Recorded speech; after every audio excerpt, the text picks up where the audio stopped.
अस्सलामुअलैकुम। Exercise short answer question है हमारे चैप्टर नंबर 2 काइनेमेटिक्स के। तो आए चलते हैं अपने क्वेश्चन आंसर्स की तरफ।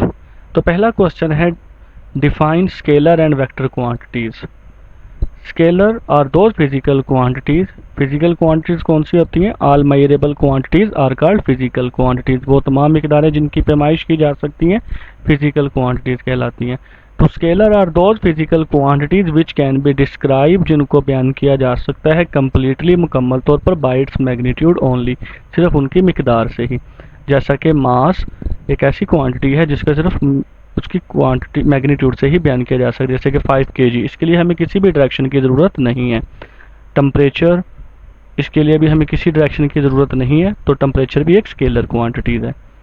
Vector are those physical quantities. Vector वो फिजिकल क्वांटिटीज होती हैं विच कैन बी डिस्क्राइब, जिनको मुकम्मल तौर पर बयान किया जा सकता है completely bye its magnitude and direction, उनकी मिकदार से और उनकी सिमत से। यानी कि वेक्टर्स को बयान करने के लिए मैग्नीट्यूड के साथ साथ डायरेक्शन की ज़रूरत भी होती है। Give 5 example each for scalar and vector quantities. पाँच एग्जाम्पल देनी है आपने स्केलर क्वांटिटीज की और वेक्टर की। तो स्केलर में मास है जी, स्पीड है, टाइम, एनर्जी और वर्क, ये वो 5 क्वांटिटीज हैं जो कि स्केलर हैं। और वेक्टर्स में force, weight, velocity, displacement and momentum, ये वो क्वांटिटीज हैं जो कि वेक्टर हैं। State head to tail rule for addition of vector. Vectors के एडिशन के लिए हेड टू टेल रूल बयान करें। तो to add a number of vectors, vectors को ऐड करने के लिए रीड्रॉ देयर रिप्रेजेंटिव लाइंस, उनकी लाइंस को दोबारा बनाएं, इस तरह रिप्रेजेंट करें उनके लाइनों को इस तरह आपने ड्रा करना है। जैसे ये देखें आपके सामने ए लाइन को ड्रा किया गया और बी लाइन को ड्रा किया गया, यानी ए वेक्टर ड्रा किया गया और बी वेक्टर ड्रा किया गया। रीड्रा करें, दोबारा से ड्रा करें रिप्रेजेंटिव लाइंस या वेक्टर्स को सच दैट, इस तरह कि the head of one line या vector coincide with the tail of other, जो फर्स्ट वेक्टर का हेड है वो सेकंड वेक्टर की टेल से मिले। यानी दो वेक्टर्स आपने इस तरह रिप्रेजेंट करने हैं कि फर्स्ट वेक्टर का हेड सेकंड वेक्टर की टेल से मिले। Then the resultant vector is given by a single vector. आपका रिजल्टेंट वेक्टर एक सिंगल वेक्टर होगा, ये आपका रिजल्टेंट वेक्टर है। Which is directed from the tail of first vector, जो फर्स्ट वेक्टर की टेल से स्टार्ट होगा to the head of the last vector, और जो जमा किया गया लास्ट वेक्टर यानी कि बी वेक्टर है उसके हेड के साथ जाके मिलेगा। तो ये आपका एडिशन ऑफ वेक्टर्स पूरा हो जाएगा किस मेथड के जरिए? Head to tail rule method के जरिए। और head to tail rule method से हम क्या हासिल करते हैं? रिजल्टेंट वेक्टर हासिल करते हैं। नेक्स्ट है जी, what are distance time graph and speed time graph. दोनों में फ़र्क बताना है जी। डिस्टेंस टाइम ग्राफ क्या है और स्पीड टाइम ग्राफ क्या है? डिस्टेंस टाइम ग्राफ क्या है? अ graph showing how distance varies with time. ये ग्राफ शो कर रहा होता है कि डिस्टेंस किस तरह तब्दील हो रहा है टाइम के साथ।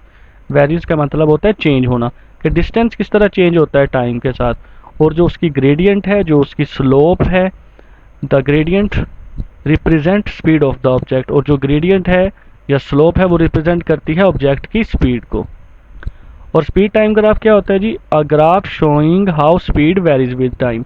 ये ग्राफ शो कर रहा होता है कि स्पीड किस तरह चेंज हो रही है टाइम के लिहाज से। The gradient represent acceleration of the object, और जो ग्रेडियंट है स्पीड टाइम ग्राफ का वो रिप्रेजेंट करता है एक्सेलरेशन को किसी भी ऑब्जेक्ट के।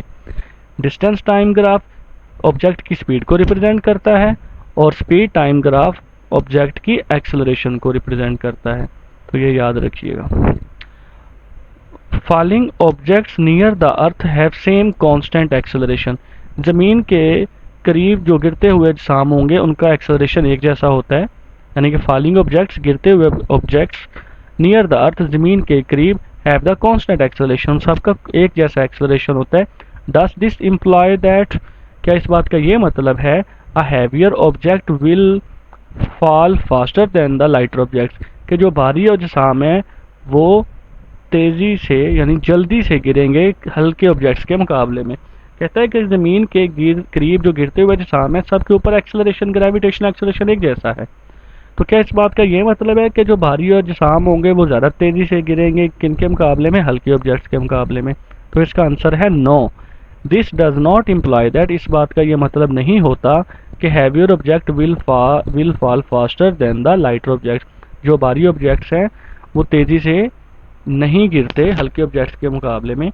हालांकि हमें वैसे हैवियर ऑब्जेक्ट्स, हमें जो भारी ऑब्जेक्ट्स हैं वो जल्दी गिरते हुए नज़र आते हैं, उसकी वजह, और हल्के ऑब्जेक्ट्स जो होते हैं वो ज़रा देर से गिरते हुए नज़र आते हैं। उसकी वजह हवा की फ्रिक्शन होती है। अगर हवा की रेजिस्टेंस होती है, अगर हवा की रेजिस्टेंस ना हो तो हर ऑब्जेक्ट जो है, चाहे वो भारी हो चाहे वो हल्का हो, वो एक ही वक्त में ज़मीन पर आएगा। तो इस बात का ये मतलब नहीं है कि हैवी ऑब्जेक्ट्स तेज़ी से गिरेंगे हल्के ऑब्जेक्ट्स के मुकाबले में। The vector quantities are sometime written in scalar notation not bold face. देखें, कभी कागज़ के ऊपर हम वेक्टर क्वांटिटीज़ को इस तरह भी लिख देते हैं जैसे वो एक स्केलर तरीकाकार ही हो, जैसे स्केलर को लिखा जाता है। यानी वेक्टर क्वांटिटी समटाइम बाद औक़ात स्केलर नोटेशन में ही लिखी जाती है, जैसा कि उसको बोल्ड नहीं किया जाता उसके फेस को। हाउ इज डायरेक्शन इंडिकेटेड, तो फिर इसकी डायरेक्शन को कैसे रिप्रेजेंट किया जाएगा। When vector quantities are written in scalar notation, जब वेक्टर क्वांटिटीज को स्केलर की तरह लिखा जाए, यानी कि उनके फेस को बोल्ड ना किया जाए, मोटा ना किया जाए, तो जो डायरेक्शन होगी वो इंडिकेट की जाएगी या तो पॉजिटिव या नेगेटिव साइन से। पॉजिटिव साइन का क्या मतलब, पॉजिटिव साइन अमूमन उसकी डायरेक्शन के लिए यूज़ होता है, और नेगेटिव साइन का मतलब होगा कि यहाँ पर डायरेक्शन रिवर्स है, उल्टी डायरेक्शन है। पॉजिटिव साइन जैसे एक्स एक्सिस, आपको कार्टेशियन प्लेन याद होगा, कार्टेशियन प्लेन में जो एक्स एक्सिस हमका होता है वो पॉजिटिव को शो करता है और उसके ऑपोजिट एक्स डैश एक्सिस होता है। तो पॉजिटिव साइन आपका एक नॉर्मल डायरेक्शन होती है, लेकिन नेगेटिव साइन उसके ऑपोजिट डायरेक्शन होती है।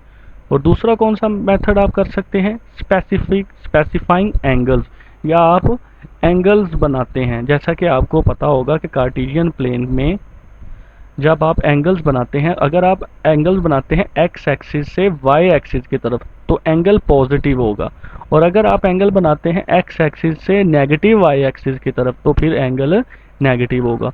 यानी कि या तो डायरेक्शन हम साइन लगा के करेंगे या एंगल बना के करेंगे, और साइन पॉजिटिव और नेगेटिव एक दूसरे के ऑपोजिट हैं तो ऑपोजिट डायरेक्शन के लिए यूज़ करेंगे ये। और एंगल्स में ऑपोजिशन कब होती है, अगर हम एक्स एक्सिस से एंगल वाई एक्सिस की तरफ करें तो एंगल पॉजिटिव होगा, और अगर हम एंगल एक्स एक्सिस से नेगेटिव वाई एक्सिस की तरफ करें तो एंगल नेगेटिव होगा। नेक्स्ट है जी, a body is moving with uniform speed. एक बॉडी है जो यूनिफॉर्म स्पीड के साथ जा रहा है, यानी कि तो क्या होगा, विल इट्स वेलोसिटी भी यूनिफॉर्म, तो क्या इसकी वेलोसिटी भी यूनिफॉर्म होगी, अगर होगी तो रीज़न बताएं।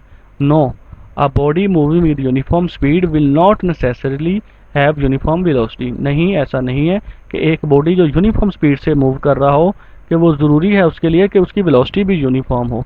क्यों, क्योंकि a body moving with uniform speed may और may not have uniform velocity. एक बॉडी जो यूनिफॉर्म स्पीड से जा रहा हो वो यूनिफॉर्म वेलोसिटी उसकी हो भी सकती है और नहीं भी हो सकती। दिस इज बिकॉज, क्योंकि even if the direction of the motion of the body change, अगर हरकत करते हुए बॉडी की सिमत बदल जाए तो वेलोसिटी उसकी क्या हो जाएगी, चेंज। यानी कि स्पीड वही रहती है, स्पीड वही रहते हुए, यूनिफॉर्म स्पीड रहते हुए सिर्फ क्या बदल गई, डायरेक्शन बदल गई। तो डायरेक्शन बदलने से वेलोसिटी क्या हो जाएगी, चेंज हो जाएगी, तो वेलोसिटी यूनिफॉर्म नहीं रहेगी। तो ये इसकी वजह है।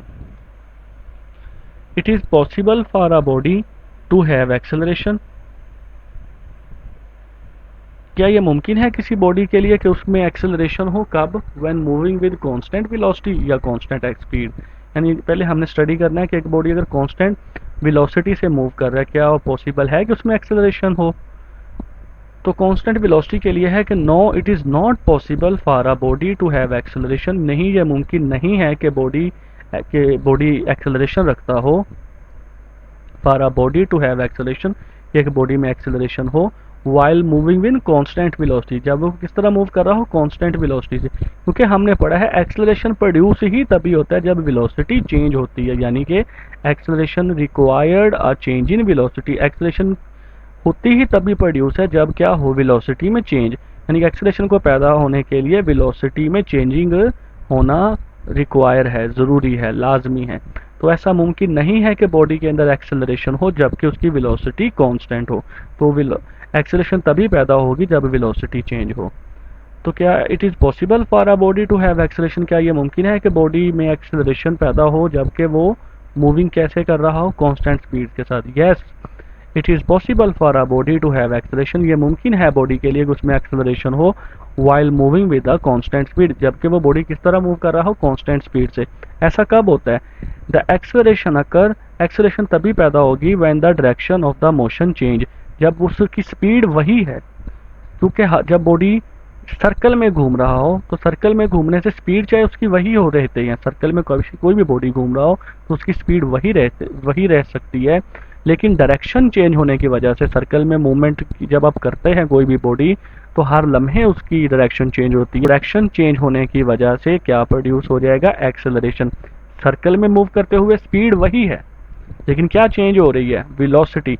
तो वेलोसिटी के चेंज होने से क्या प्रोड्यूस हो जाएगा? एक्सेलरेशन। तो यानी जब भी कोई बॉडी सर्कल में मूव कर रहा हो सकता है उसकी स्पीड यूनिफॉर्म हो लेकिन एक्सेलरेशन भी पैदा हो सकता है due to change in direction, direction के चेंज होने की वजह से। आपको पता है जब डायरेक्शन चेंज होता है तो वेलोसिटी चेंज होती है और वेलोसिटी के चेंज होने से एक्सेलरेशन प्रोड्यूस हो जाता है। तो ये बिल्कुल मुमकिन है कि एक बॉडी एक्सेलरेशन रखता हो जब वो कांस्टेंट स्पीड से, लेकिन इसकी कंडीशन क्या है कि बॉडी किस तरह मूव करना चाहिए? इन सर्कुलर मोशन, यानी कि उसकी डायरेक्शन जो है मोशन की वो क्या होती रहनी चाहिए? चेंज होती रहनी चाहिए। तो ये थे जी आज